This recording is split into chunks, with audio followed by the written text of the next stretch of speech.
Auspicia este programa el Instituto de Promoción de la Carne Vacuna Argentina, www.ipcba.com.ar. La gente de campo tiene códigos. Código Campo. Todo lo que hay que saber sobre el sector agropecuario, eje central de la economía entrerriana, está en Código Campo. Los problemas, las propuestas, las novedades, los avances y sobre todo los testimonios de los principales actores de las cadenas productivas están en Código Campo. Todas las semanas, desde Radio Costa Paraná, 1 hora para darle al campo un lugar en la ciudad. Con ustedes, Danilo Lima, en Código Campo. Muy buenos días, ¿cómo están? Bienvenidos a Código Campo, este espacio agropecuario que tenemos el gran placer de compartir con todos ustedes cada 7 días y que tiene su origen en Radio Costa Paraná, la radio pública de la ciudad, en el 88.1 y que también se transmite por numerosas radios del resto de Entre Ríos y también por algunos portales que hoy no vamos a nombrar porque tenemos mucho material y queremos cumplir con lo que tenemos diagramado en la grilla. Vamos a hablar de lechería porque la semana que viene, del 9 al 11 de mayo en Nogoyá, en la Sociedad Rural de Nogoyá, se va a realizar una nueva edición de la Expo Leche Provincial, la Expo Leche de Entre Ríos, Expo Leche Provincial, y también la Expo Jersey Entrerriana. Por eso lo vamos a llamar al director de Desarrollo Económico y Producción de la Municipalidad de Nogoyá, Ricardo Paso, para que nos cuente algunos detalles de esta exposición, de esta muestra que se realiza, creo yo, por primera vez en mucho tiempo, en un marco, en un escenario distinto, de optimismo o de un moderado optimismo. No vamos a ser tan entusiastas de los productores tamberos porque aparentemente le están pagando un poquito más por el litro de leche, así que de la exposición y también un poquito de la realidad del tambero, de la actualidad del tambero, es lo que vamos a charlar con Ricardo Paso, el director de Desarrollo Económico y Producción de Nogoyá. Esta semana se conoció un trabajo hecho por la Bolsa de Cereales de Entre Ríos, el Consejo Empresario de Entre Ríos, la Facultad de Ciencias Agropecuarias de la UNER y la Facultad de Ciencias Económicas, también de la UNER, respecto de las retenciones y de la plata que dejan de recibir los productores agropecuarios entrerrianos por la aplicación de estos derechos de exportación que todos llamamos retenciones, pero que no son retenciones, es un impuesto liso y llano. Bueno, ese trabajo dio un número, una cifra en millones de dólares que vamos a compartirla con ustedes, no a la plata, sino a la información. Por eso lo vamos a llamar a Gabriel Weidman, economista, docente de la Facultad de Ciencias Económicas, uno de los autores del trabajo, para que nos cuente algún detalle en profundidad de este informe que realizaron, insisto, la Bolsa, el Consejo Empresario, las Facultades de Agronomía y Ciencias Económicas. Y también vamos a hablar un poquito de la política fiscal vinculada al sector agropecuario, de si es efectivamente posible, como lo ha prometido el presidente, llegar a las retenciones cero. Vamos a hablar un poquito de superávit fiscal, si es tan cierto lo que dice el presidente que hay superávit fiscal. De todas estas cuestiones, insisto, vamos a charlar con Gabriel Weidman. Y sobre el final vamos a ver si tenemos tiempo para llamarlo a Carlos Retamar, secretario general de APINTA Paraná. APINTA es la Asociación del Personal del INTA, porque está en los últimos días el Consejo Directivo del INTA, que es la máxima instancia de decisión del organismo, aprobó el plan de ajuste que genera zozobra entre los productores, entre los trabajadores y el personal técnico de INTA, porque entre otras cuestiones este plan supone la caída del 30% del personal actual del INTA. Le vamos a preguntar entonces a Carlos Retamar qué implica esto, sobre todo para Entre Ríos, para las experimentales, para las agencias de extensión del INTA en Entre Ríos, y también, cuál es la postura de INTA, de APINTA, qué va a hacer APINTA, qué va a hacer el gremio ante esta afilada motosierra que ya está en el INTA. Esto es lo que tenemos preparado para ustedes. Vamos a escuchar un poquito de música, como se viene en la Expo Leche Nogoyá. Vamos a escuchar música nogoyacera o nogoyaense, como les guste más a ustedes. Un poquito de música y después sí, la entrevista con Ricardo Paso.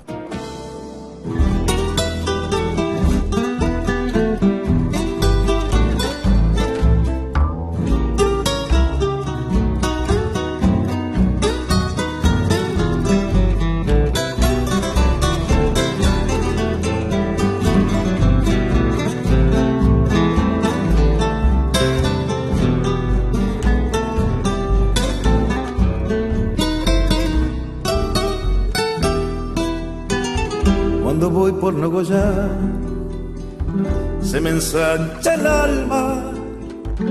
Cuando voy por Nogoyá me siento guitarra y le pongo alas al canto y le enciendo estrellas al alba y al corazón.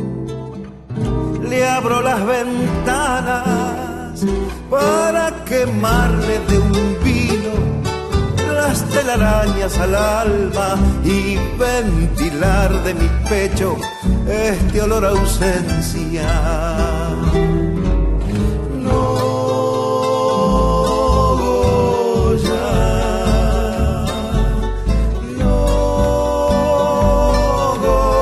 Nogoyá, es una campana que invita a la vida, gorriona en vuelo.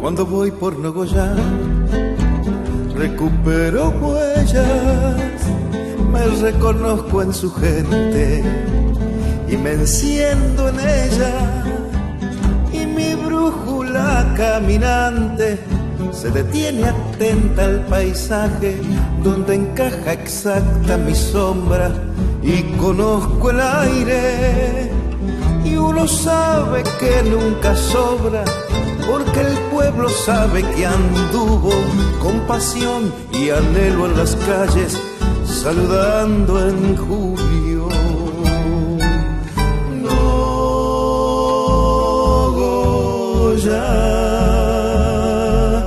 Nogoyá,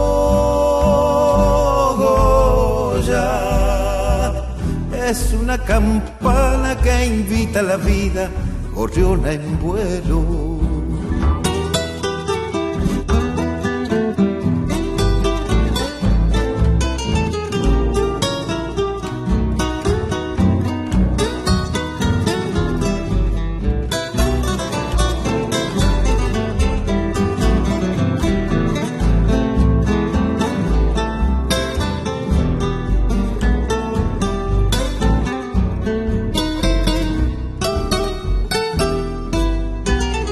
Cuando voy por Nogoyá es volver al nido, es la casa del amor, es el pan y el vino, es la mano franca en el aire, la lumbre febril del amigo, es tapar con luz las grandes goteras que dejó en mi pecho el camino a golpes de ausencias y olvidos. Hay quien pudiera en un canto quedar con los míos.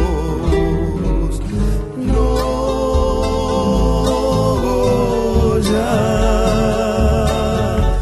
Nogoyá, es una campana que invita a la vida, gorriona en vuelo, es una campana que invita a la vida, gorriona en vuelo.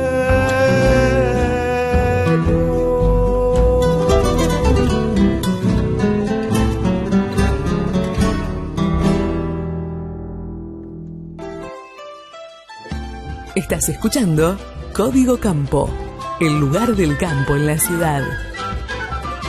Lo decíamos en el inicio de Código Campo, Nogoyá reedita, yo diría su fiesta más importante, más tradicional, que es la Exposición Provincial de la Leche, que este año cumple su 21ª edición, y en forma paralela se hace la 12ª Expo Jersey entrerriana, esta raza que está creciendo en la provincia. Por eso ya estamos en contacto. Esto va a ser la semana que viene, del 9 al 11 de mayo, y estamos en contacto con el director de Desarrollo Económico y Producción del municipio de Nogoyá, Ricardo Paso. ¿Cómo estás, Ricardo? Bienvenido a Código Campo, buen día.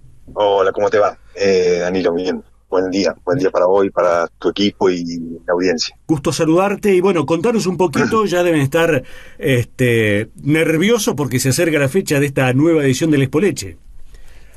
Sí, es así, realmente así, porque bueno, queremos que salga todo bien, y desde el año pasado que estoy con este cargo desde el municipio, y la responsabilidad es más grande. Si bien hace muchos años que estoy en la organización de la Expo, sí, pero esto desde el año pasado es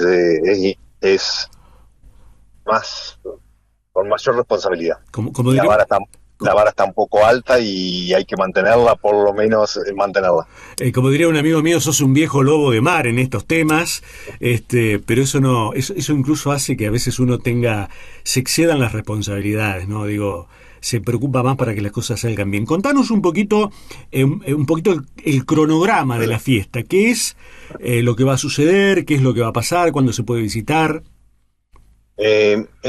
En realidad esto comienza desde el día martes.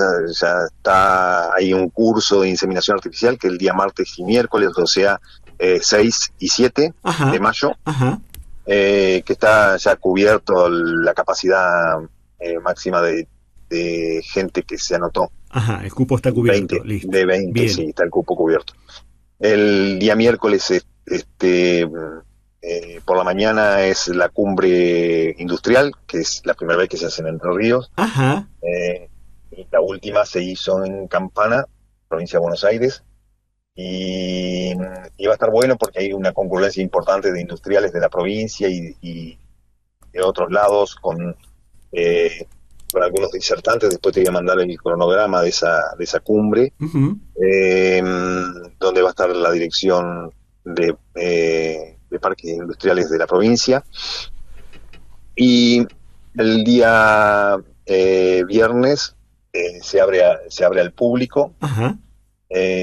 con la entrada libre, gratuita, y es donde nos visitan las escuelas primarias y secundarias del departamento. Ajá.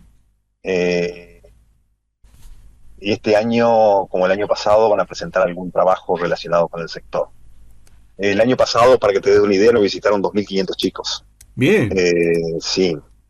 Bien, muy bien. Está muy bueno para que conozcan, estos chicos conozcan toda la cadena láctea, y además estén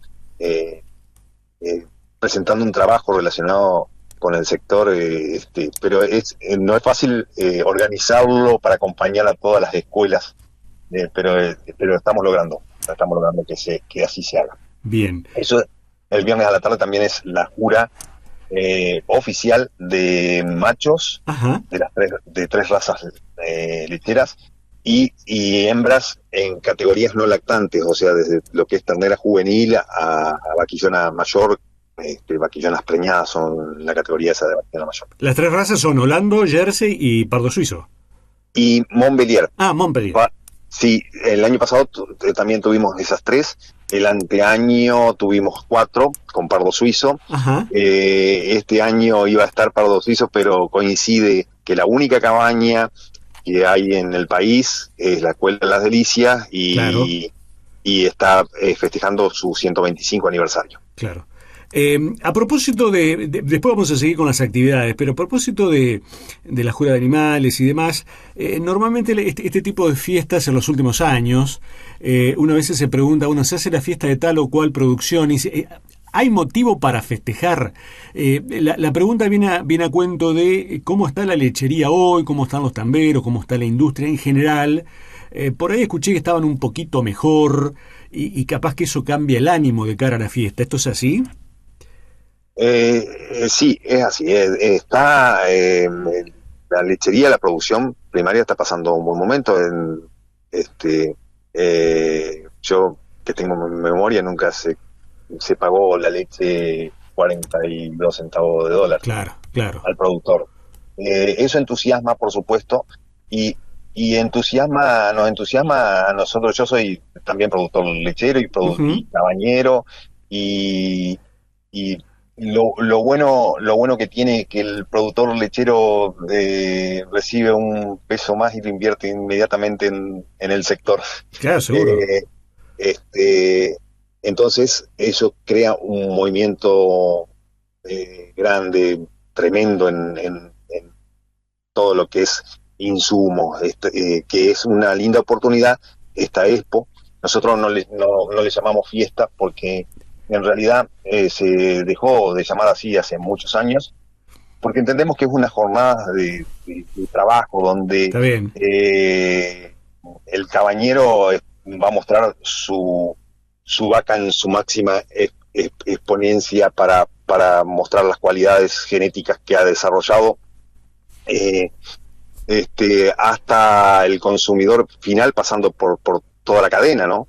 Que mueve cadena que mueve mucha mano de obra directa e indirecta. Ahora, Y Ricardo, recién decías que hace mucho que no ves un precio tan bueno para el productor lechero.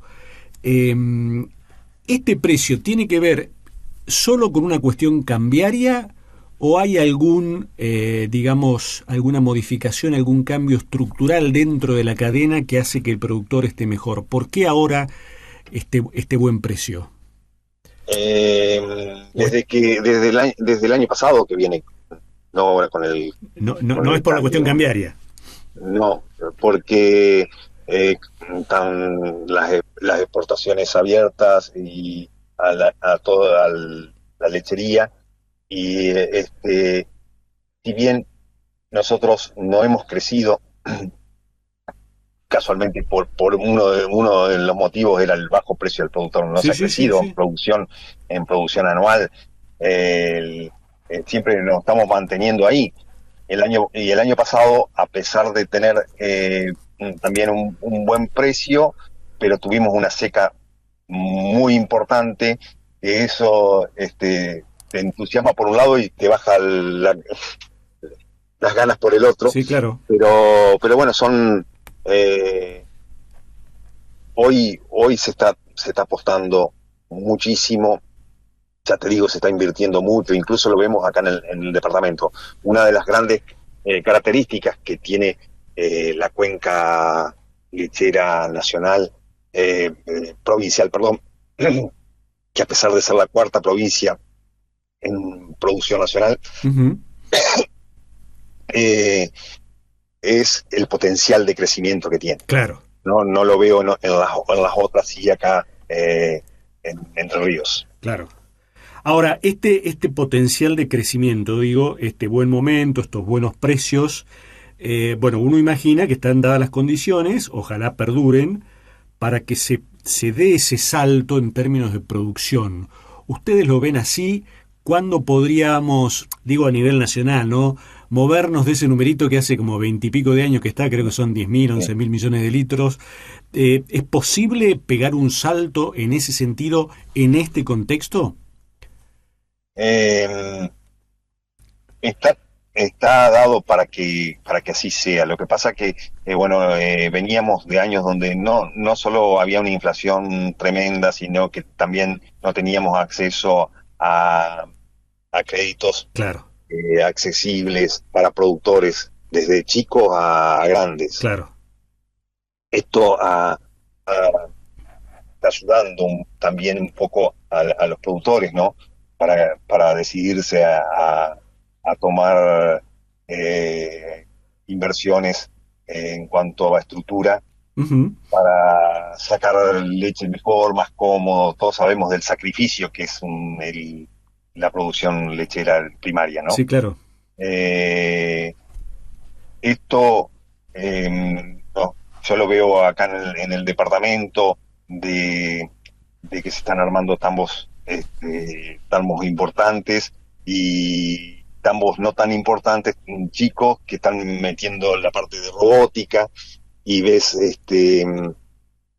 eh, ves inversiones de tratar de encerrar las vacas, por ejemplo, y que hace 3 años atrás era impensado eso. Claro, sí, sí, sí. Mirá, yo te digo la verdad, debe ser la primera vez, pero en muchísimo tiempo que escucho este optimismo en el sector lechero, y es la primera vez que escucho que se dice, bueno, nos están pagando un buen precio, ¿no? Porque hemos venido de años realmente muy, muy duros para el tambero, sobre todo el tambero chico, ¿no? El tambero mediano chico.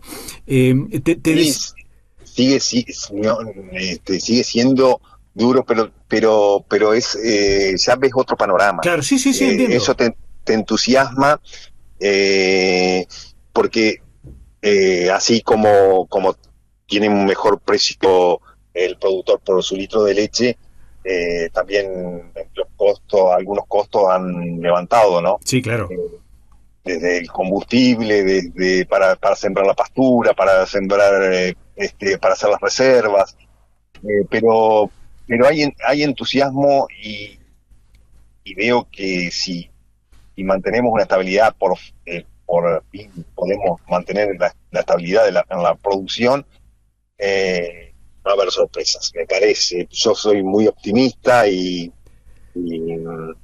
y creo que va en ese camino, ¿no? Sí, bueno, volviendo a la expo puntual, ¿el remate cuándo es?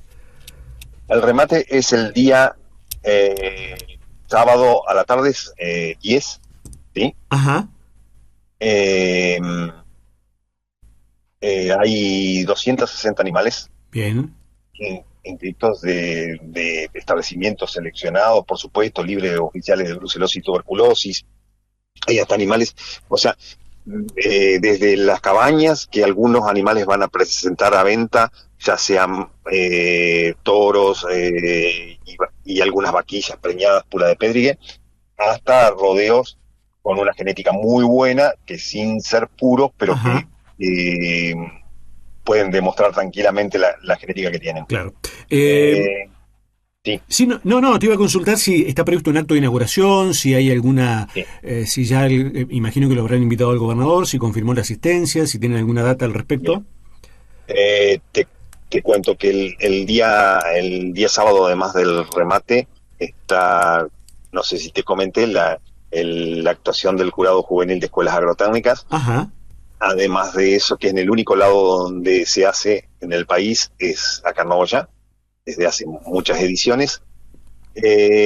Además, las escuelas agrotécnicas van a participar de lo que es Ciencia Láctea, que es un concurso donde van a presentar un, un proyecto de trabajo relacionado con el sector. bien, bien, bien. Eh, el día domingo es el acto inaugural, Ajá, ¿sí? Eh, y se hace a partir de las 10 de la mañana, con el desfile de los campeones, que ya van a estar electos para ese día. Eh, Vamos a tener la presencia del gobernador, como todos los años. No ha confirmado el día viernes, ajá, y esta vez el viernes, ajá, y, y esta vez creemos que va a venir el día sábado. El ministro, sí, va a estar el sábado, el ministro de Producción, eh, Willy Bernau, Guillermo Bernardo, sí, Willy, Willy. ahí está. Bueno, Ricardo, nos has dado un panorama bastante completo de esta expo provincial de la leche que se va a hacer del 9 al 11 de mayo en Nogoyá, con actividades previas. Bueno, el deseo de que sea la mejor exposición posible. Los tamberos de Nogoyá se merecen que su trabajo se conozca, porque hay que laburar en los tambos, ¿eh? Así que Sí, el mejor de los éxitos por para supuesto. estos días exposición. Bueno, hay mucha gente trabajando atrás de todo esto, ¿no? Por supuesto, queremos que salga bien y brindarle un buen momento para toda la producción y cadena láctea del sector. Perfecto. ¿Sí? Ricardo, te agradecemos mucho. Gracias por la atención. No, muchas gracias a vos. Te mando un abrazo. Que tengas buen día. Saludos. Lo escuchábamos al director de Desarrollo Económico y Producción de la Municipalidad de Nogoyá, Ricardo Paso, nos comentó con varios detalles la próxima realización de la 21ª Expo Provincial de la Leche y la 12ª Expo Jersey Entrerriana, que se va a hacer en la Sociedad Rural de Nogoyá del 9 al 11 de mayo, la semana que viene. Participa en el concurso Fans de la Carne Vacuna, una pasión argentina, y gana viajes y premios increíbles para vos y tus compañeros del cole. Encontrá las bases y condiciones en fansdelacarne.com.ar. Amigo productor, mantenga su rodeo libre de enfermedades venéreas. Realice estratégicamente el raspado prepucial a sus reproductores. Consulte a su mejor socio. Consulte a su médico veterinario. Es un consejo del Colegio de Médicos Veterinarios de Entre Ríos. Desde 1979, la Bolsa de Cereales de Entre Ríos trabaja en el desarrollo de la agroindustria entrerriana. Somos el referente agropecuario en la región. Cooperativa La Ganadera. Remates de hacienda, televisados y en feria. Acopio y comercialización de cereales. Provisión de todos los insumos para el agro. Cooperativa La Ganadera General Ramírez. Desde 1952. Junto al campo argentino. ¿Sabías que más de 20.000 productores impulsan su campo con Galicia? ¿Qué esperás para sumarte? Empezá hoy a transformar tu negocio con las mejores financiaciones. Tenés un campo más competitivo. Tenés Galicia. Conoce más en galicia.ar. La Sociedad Rural de Federal brinda nuevas y mejores instalaciones al servicio de socios, productores y la comunidad federalense. Desde su lugar, defiende la producción y su gente con una fuerte presencia gremial. Además, remates, exposiciones, charlas, capacitaciones y jornadas especiales durante todo el año, con personal capacitado para atender trámites y consultas. Sociedad Rural de Federal, en constante renovación, generando acciones en beneficio del campo y la ciudad. Ruta Provincial 22, acceso a Federal, Entre Ríos, teléfono 3454-427-177, celular 3454-408-791, Instagram, Sociedad Rural Federal, Facebook, Sociedad Rural de Federal. Todos los días tomamos miles de decisiones. Las más importantes son las que tomamos cuando pensamos en los demás. En Bayer, innovamos para que cada día podamos tomar más y mejores decisiones para cuidar nuestra salud y cosechar un futuro más sustentable. Y eso es bueno. Bayer, cuidemos lo bueno.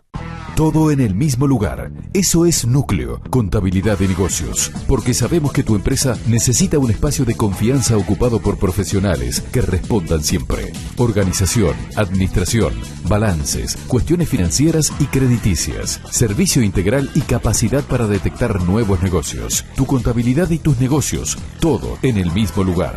Núcleo, Contabilidad y Negocios. Juan Pablo Ulrich, Contador Público. UBA, Santos Domínguez 1528. Paraná, teléfono 407-2979. Estás escuchando Código Campo, el lugar del campo en la ciudad. Decíamos al inicio de Código Campo que en los últimos días el tema de las retenciones, en rigor de las mal llamadas retenciones, porque lo decimos una vez más, no son retenciones porque si fuera una retención habría una devolución. Devolución acá no hay nada, por tanto son derechos de exportación que, como pasa siempre, terminan pagando los extremos de la cadena, ¿no? En este caso el productor agropecuario. Bueno, vuelve al tapete, vuelve a la agenda política, a la agenda pública, a la agenda de los medios, porque el 30 de junio los derechos de exportación vuelven a los porcentajes que tenían antes de que el presidente Javier Milei decidiera esta baja transitoria de estos últimos meses en algunas retenciones de los productos de los cultivos tradicionales, no así de las economías regionales que seguirán en cero. Bueno, la historia que vuelve esto al tapete, los productores, las entidades vuelven a moverse, recordarán, la semana pasada, en nuestro último programa, hablábamos con gente que trajo la Cámara de Diputados de Entre Ríos para hacer un conversatorio allí, todo organizado por el diputado Juan Manuel Rossi, para hablar precisamente de este tema, para hablar del hueco fiscal que dejaría la eliminación de los derechos de exportación, etcétera. Un conversatorio muy interesante. Y esta semana se conoció un trabajo con números, que a veces lo que realmente importa, que son los números, ¿no? Porque todas las opiniones son respetables, pero cuando se habla de números hay que prestar especial atención porque es lo que en definitiva vale. Este trabajo lo hizo la Bolsa de Cereales de Entre Ríos, el Consejo Empresario de Entre Ríos, la Facultad de Ciencias Económicas y la Facultad de Ciencias Agropecuarias, vinculado a cuánto deja de entrar en el bolsillo de los productores, en la plata que no reciben los productores por pagar los derechos de exportación. Y ya estamos en contacto con uno de los autores de este trabajo, que es Gabriel Weidman, economista, docente, hombre de la Facultad de Ciencias Económicas de la UNER. ¿Cómo estás, Gabriel? Buen día. ¿Cómo estás, Darío? Un gusto saludarte. Bueno, después de esta larga introducción que hice, a veces hablo más que los entrevistados, me gustaría un poquito que nos cuentes algún detalle de este trabajo y sobre todo el numerito de la plata que deja de entrar en el bolsillo del productor. Sí, cómo no. Mira, el detalle del trabajo es, en particular, a partir de las inquietudes que plantea la Bolsa de Cereales de Entre Ríos y el Consejo Empresario, un poco preocupados por toda la situación que implica el impacto de los derechos de exportaciones en la región y en la provincia particularmente, nos acercan la inquietud respecto de, cómo podemos empezar a estudiar este fenómeno en la provincia de Entre Ríos particularmente. Entonces ahí, vinculándonos con la Facultad de Ciencias Agropecuarias, avanzamos sobre una lectura de cuánto es lo que los productores agrícolas dejan de percibir directamente por la presencia de los derechos de exportación en concreto, ¿no?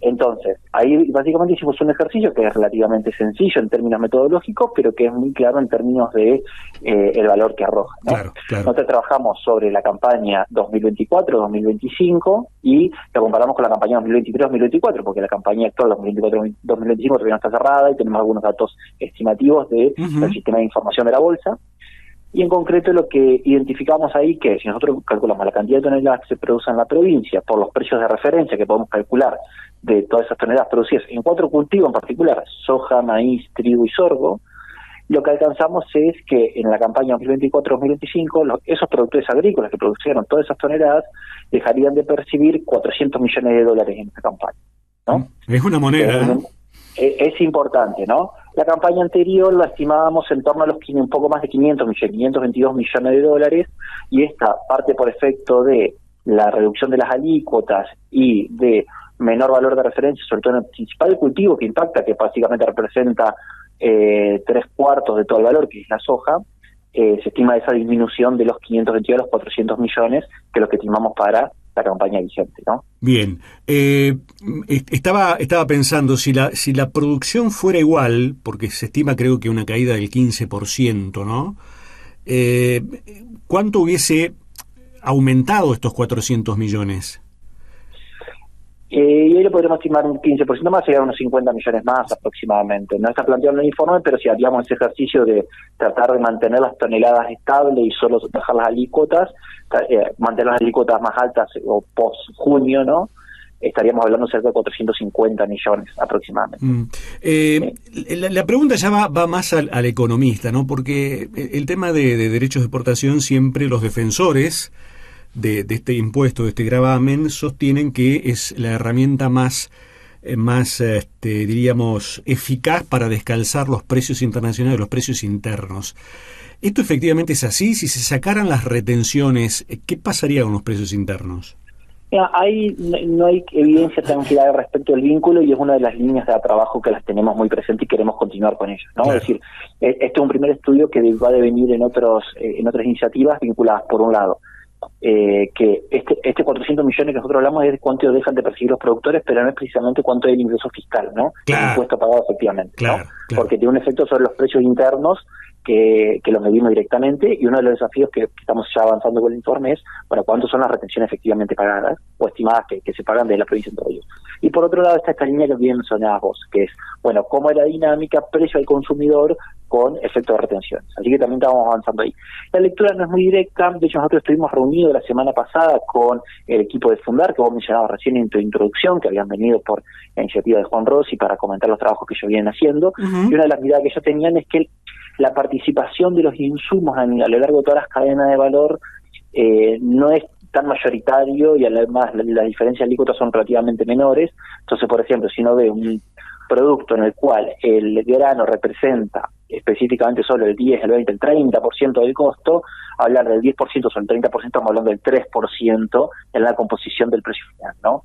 Entonces estamos viendo que estamos hablando de magnitudes relativamente chicas. Aún así, todavía eso no es una mirada descriptiva, no es una mirada causal, que es lo que queremos avanzar en la facultad, con algunos modelos un poquito más precisos que buscan buscar esa referencia, porque para la baja probablemente sea más inflexible que ver si para la alta hay flexibilidad. Es decir, cuando se saque la retención, si no va a haber un impacto en el aumento de los precios de consumo final, como puede estar vinculados, por ejemplo, la harina con el trigo, el maíz con el alimento para la carne específicamente, ver bien esas relaciones que los que estamos avanzando en alguna medida. Te hago una consulta que al economista también, que tiene quizá algo de política, pero que debiera hacérsela un gurú, ¿no? Porque, el gobierno ha dicho, el presidente ha remarcado varias veces que quiere eliminar impuestos. Hasta ahora creo que ha eliminado muy pocos, y por lo menos el más importante para mí, que es el IVA, no lo va a tocar, me parece. Pero él siempre sostiene que cuando efectivamente se consolide este superávit fiscal que dice el gobierno que tiene, ahí recién se va a empezar a charlar en serio sobre la posibilidad de eliminar los derechos de exportación. La pregunta es, ¿estamos lejos de ese momento? ¿Es cierto que el gobierno tiene superávit fiscal? Digo porque los que escuchamos de oído, los ciudadanos comunes, estamos cansados de decir, que tenemos superávit fiscal, que el equilibrio está, pero los impuestos siguen altos. Sí, a ver, en alguna medida se ha avanzado a alcanzar superávit fiscal primario principalmente, y tratando de llegar al superávit fiscal financiero,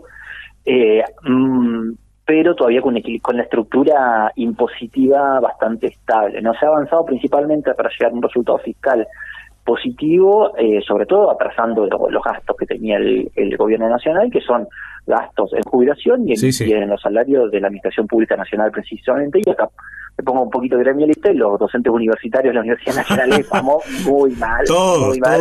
No, pero nos damos un 30% abajo respecto a lo que era septiembre, octubre del 2023, ¿no? Sí. Y si comparamos con 2017 estamos 50% abajo. Nosotros se ha agarrado muy particularmente, pero el componente mayoritario es en jubilaciones, sobre todo. Así que ahí es donde ha avanzado, sobre todo en atrasos de los gastos y no tanto en cambios en tributarios, ¿no? Entonces, bajar impuestos en este momento implicaría comprometer ese superávit fiscal, que es magro, y aún así deteriorar aún más los componentes de gasto que hoy están pidiendo pista para subir un poco, ¿no? Porque también se ven cada vez más las repercusiones de haber atrasado jubilaciones, sobre todo, muy fuertemente en los últimos meses, ¿no? Que probablemente la discusión fiscal esté por fuera. Y después, cuando uno piensa en los componentes, puede que retenciones sea uno de los principales componentes que está más en debate. El tema es que las retenciones le funcionan por varias vías al gobierno y no solo por la vía recaudatoria, porque, y lo podemos ver en las declaraciones del presidente hace unas semanas atrás, cuando salió el acuerdo con el FMI, que al día siguiente salió a decir las retenciones se van a subir en junio, como está previsto. ¿Por qué? Porque le sirve de instrumento para negociar la aceleración de las liquidaciones de divisas, que es el panorama más complejo que tiene el gobierno. Es decir, necesita que se liquiden y que se ingresen dólares, y las retenciones le sirve como un mecanismo directo y muy discrecional, por un lado para recaudar impuestos no coparticipables, pero también para incentivar a la aceleración de las liquidaciones y el ingreso de divisas al Banco Central, que me parece la variable más sensible que tiene el gobierno hoy en día, ¿no? Entonces, puede que, si uno discutiendo una mirada tributaria un poco más interesante en términos productivos, que sobre todo discutir los impuestos que recaen sobre los ingresos brutos de las empresas y no sobre las ganancias, ahí creo que todavía esto se va a mantener relativamente estable, o por lo menos va a seguir siendo una herramienta de discusión como la que viene usando el gobierno hoy en día, bajarla cuando necesita acelerar y amenazar a subirla cuando cuando aún necesita acelerarla. Los productores que nos están escuchando dirán, este muchacho nos está diciendo que no van a desaparecer las retenciones. Y yo lo veo complicado, me parece, por lo menos como se viene manejando hoy en día. Yo creo que va a estar presente esta discusión porque es una herramienta que le ha servido también al gobierno. Ponerla sobre la mesa, sacarla a la medida que lo que estamos hablando de acelerar y liquidar un poco más, porque después te la voy a volver a subir. Sí, ¿no? sí, está clarísimo. Sí.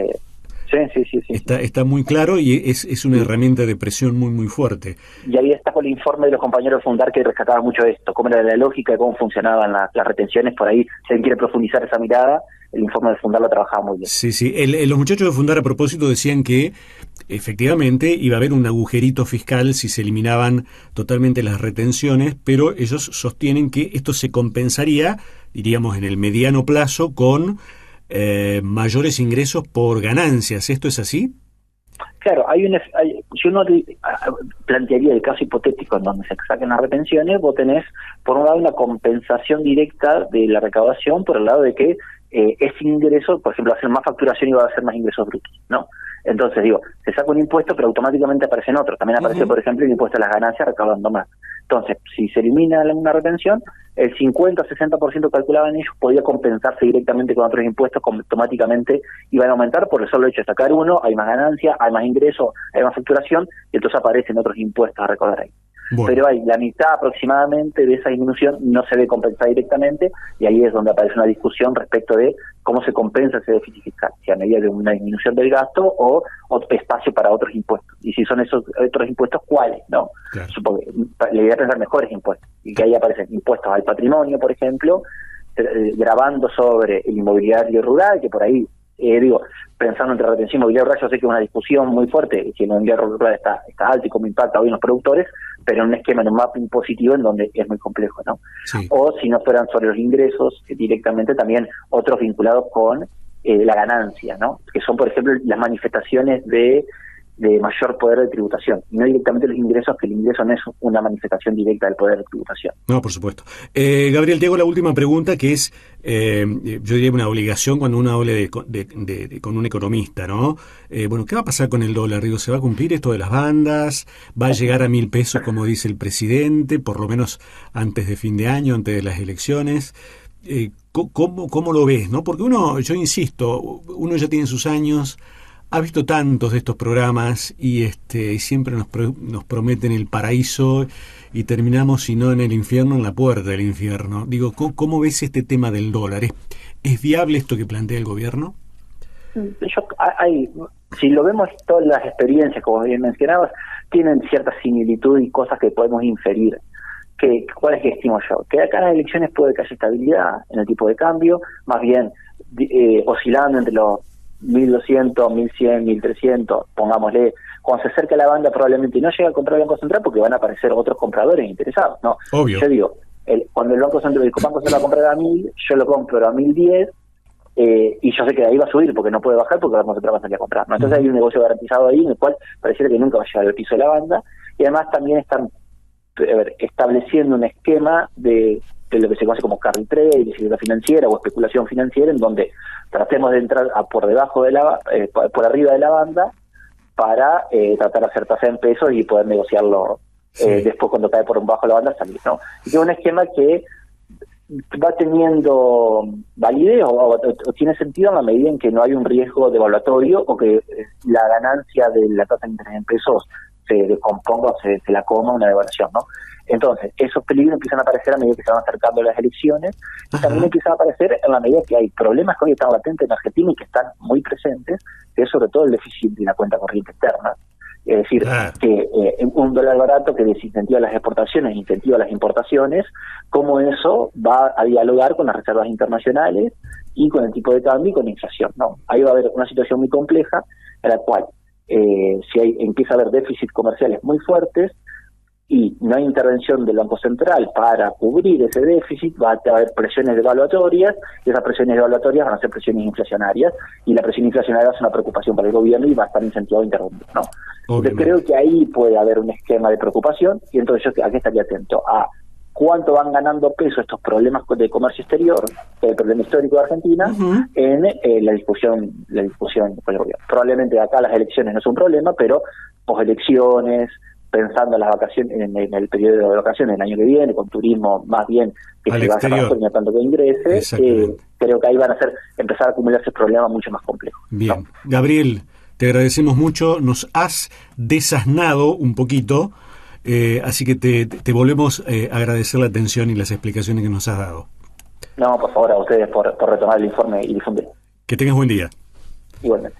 Lo escuchábamos a Gabriel Weidman, que es docente, que es economista, a propósito de este informe que elaboraron en forma conjunta la Bolsa de Cereales de Entre Ríos, el Consejo Empresario de Entre Ríos, las Facultades de Ciencias Económicas y de Ciencias Agropecuarias de la UNER, que le pusieron un numerito a lo que dejan de producir, de recibir por su producción los agricultores entrerrianos, cifra que llega a un monto global sobre 4 cultivos, soja, maíz, trigo y sorgo, de $400 millones. Somos el referente agropecuario en la región. Cooperativa La Ganadera. Remates de hacienda, televisados y en feria. Acopio y comercialización de cereales. Provisión de todos los insumos para el agro. Cooperativa La Ganadera General Ramírez. Desde 1952. Junto al campo argentino. Participa en el concurso Fans de la Carne Vacuna, una pasión argentina, y gana viajes y premios increíbles para vos y tus compañeros del cole. Encontrá las bases y condiciones en fansdelacarne.com.ar. Amigo productor, el otoño-invierno es el momento óptimo para controlar la carga parasitaria y elaborar una estrategia. Consulte a su mejor socio en la ganadería. Consulte a su médico veterinario. Es un consejo del Colegio de Médicos Veterinarios de Entre Ríos. Cumplimos 45 años trabajando en impulsar el desarrollo de la agroindustria de la provincia de Entre Ríos. Seguinos en nuestras redes, Bolsa de Cereales de Entre Ríos. ¿Sabías que más de 20.000 productores impulsan su campo con Galicia? ¿Qué esperás para sumarte? Empezá hoy a transformar tu negocio con las mejores financiaciones. Tenés un campo más competitivo. Tenés Galicia. Conoce más en galicia.ar. La Sociedad Rural de Federal brinda nuevas y mejores instalaciones al servicio de socios, productores y la comunidad federalense. Desde su lugar, defiende la producción y su gente con una fuerte presencia gremial. Además, remates, exposiciones, charlas, capacitaciones y jornadas especiales durante todo el año, con personal capacitado para atender trámites y consultas. Sociedad Rural de Federal, en constante renovación, generando acciones en beneficio del campo y la ciudad. Ruta Provincial 22, acceso a Federal, Entre Ríos, teléfono 3454-427-177, celular 3454-408-791, Instagram, Sociedad Rural Federal, Facebook, Sociedad Rural de Federal. Estás escuchando Código Campo, el lugar del campo en la ciudad. Y en el cierre de Código Campo, como lo habíamos prometido, ya estamos en contacto con el secretario general de APINTA Paraná. APINTA es la Asociación del Personal del INTA, esto es el Instituto Nacional de Tecnología Agropecuaria, que está viviendo momentos muy aciagos debido a que la administración del presidente Javier Milei ha puesto la motosierra a fondo en el INTA. Se han hablado de muchas formas de ajustes, algunas más suaves, otras más profundas. Se ha hablado de fusión con el INTI, con el SENASA, pero bueno, la última novedad o las últimas novedades, porque esto es muy dinámico, es este plan de ajuste que ha aprobado el Consejo Directivo del INTA y que, bueno, realmente es un ajuste muy, muy duro para los técnicos, para los trabajadores de la institución, para el sector agropecuario también, a pesar de que las entidades han avalado, cuando digo las entidades me refiero a Sociedad Rural, Federación Agraria, CRA, Coninagro, han avalado este ajuste en el Consejo Directivo. Ya estamos en contacto, decía, con el secretario general de APINTA, Carlos Retamar. ¿Cómo estás, Carlos? Buen día. Hola, Danilo, ¿cómo están? Bueno, nosotros creemos que estamos mejor que ustedes. Contanos un poquito el panorama que están viviendo por estas horas. Recién decía, ¿no? Esto es muy dinámico, pero digamos, me interesa más saber cómo están ustedes, cómo están los laburantes de INTA ante este panorama de ajuste tan fuerte. Y la verdad que hoy hay una incertidumbre tremenda, están con un desgano, hay un desgano muy grande.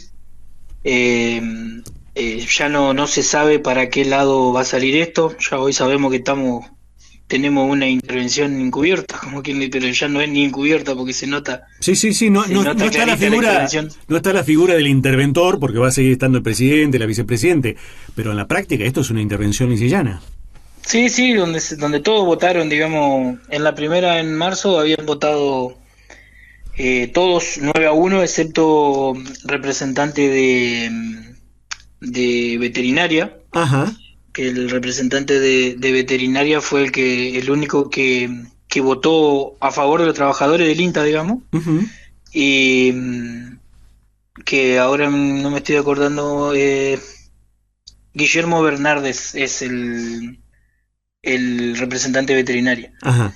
Y después hubo otra reunión que la hicieron de un día para el otro, o sea, de 19 horas se reunieron antes de Semana Santa. Sí. Y ahí volvieron a votar porque le buscaron el marco legal a esto por el tema de que el INTA está creado por ley. Exacto. Y esto es ilegal. Entonces, y ahí fue que el de agronomía no se presentó porque el representante de agronomía, Duto, ya le habían pedido a la facultad de agronomía de que vote a favor del INTA, no al favor de... Entonces no estuvo él. Y Federación Agraria, que porque los federados le pidieron al representante de Federación Agraria, votó también con veterinaria, fueron los únicos 2 votos a favor de INTA. Uh-huh. Y después el resto votó todo a favor de presidencia, digamos. Claro. Ahora, Carlos, esto, por lo que uno ha escuchado, supone cierre de agencias de extensión, achique de personal. Sí, se habla de un 30% de achique. Ahora, cuando hablamos de achique, ya estamos hablando no de contratos de planta transitoria, no de ofrecer retiro voluntario, que ya fue una herramienta que se utilizó. Acá ya uno tiene la sensación que va a haber despidos directos, digamos, de gente de planta permanente. ¿Esto es así?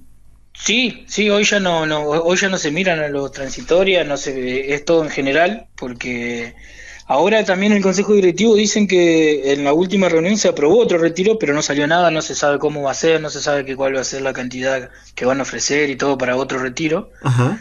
Pero después sí, se habla de despido de todo, que hoy en día para poner en disponibilidad a una persona, a un trabajador, tenés que cerrarle ese lugar de trabajo. Uh-huh. Y hoy se habla mucho de que fue la en febrero, en marzo fue...